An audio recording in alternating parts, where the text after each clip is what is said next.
Si Jessa nagbigay nito. O. Sir, pakitawag mo na O, naman. ano tawag natin dito?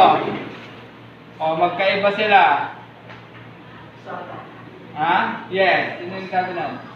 Okay, so Sata. ano po yung pag-plot yung kanin nyo, so ang tawag natin dyan is hard disk drive SATA connector. Hard Okay? disk drive SATA And this will be connector. the hard disk drive IDE connector. Hard disk drive IDE SATA. connectors. Okay? Kakaintindihan tayo. Sir, ano yan? IDE connector, So, hard disk IDE drive. connector, makikita nyo, IDE. Ito naman. Hard disk Ito, drive, SATA. IDE connector. O, sir, yan lang yung alam ko. Ito hard disk drive, SATA connector naman yan. Ito, SATA. Di ba gumagana to? Hard disk Yes, drive, sir. SATA Hindi connector. gumagana to? Sir, kanino ba yan? Sa'yo. Anong sa akin? Yan yung silabit mo ng ano. Ay, sir, hindi ko alam. Sino ah?